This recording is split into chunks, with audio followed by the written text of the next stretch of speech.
যে কোনো আড্ডাতেই শুনতে পাওয়া যায় বর্তমান সময়ের সবচেয়ে জনপ্রিয় শব্দ, যা হচ্ছে ডিপ্রেশন। ডিপ্রেশন মানেই কি শুধুই মন খারাপ, নাকি আপনার অজান্তে এর সঙ্গে জড়িয়ে আছে ভয়াবহ রোগ বা করুণ পরিণতি?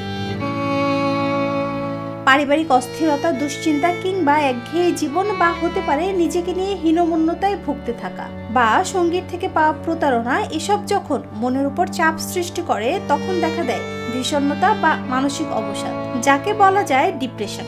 তবে প্রশ্ন হলো, আসলে মন খারাপ মানেই কি ডিপ্রেশন?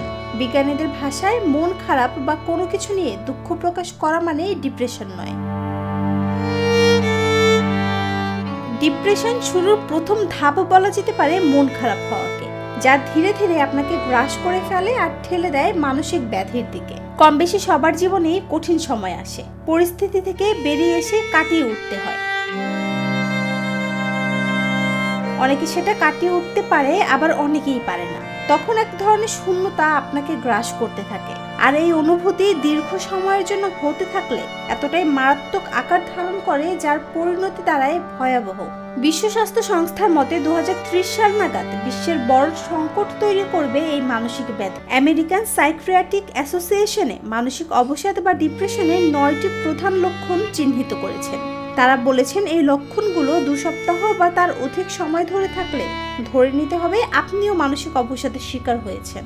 লক্ষণগুলো হলো অল্পতে রেগে যাওয়া, মেজাজ খিটখিটে থাকা, দীর্ঘ সময় মন খারাপ থাকা, পছন্দের কাজগুলোর প্রতিও চলে আসে অনীহা, বিরক্ত, অস্থিরতা তৈরি হওয়া, নিজেকে গুটিয়ে ফেলা, একটা সময় পর্যন্ত খাবারের অরুচি হওয়া, ক্ষুধা কমে যাওয়া, ধীরে ধীরে ওজন কমে যাওয়া। সব থেকে ভয়াবহ সেটি হচ্ছে এক পর্যায়ে জীবনের প্রতি আগ্রহ হারিয়ে ফেলা, তৈরি হয় নিজেকে ক্ষতি করার প্রবণতা। এদিকে national institute of mental health এর মতে ডিপ্রেশন যে কেবল আপনার মনের ক্ষতি করে তা নয়, এর সঙ্গে দেহের রোগ প্রতিরোধ ক্ষমতাও ব্যাপকভাবে ক্ষতিগ্রস্ত হয়। হার্টের সমস্যা, স্ট্রোক, ডায়াবেটিস, ক্যান্সার, পেটের সমস্যা, আলসার ইত্যাদির মতো রোগের প্রবণতা বেড়ে যায়। নুসরাত জাহান শম্পা, নিরপেক্ষ নিউজ ডেস্ক।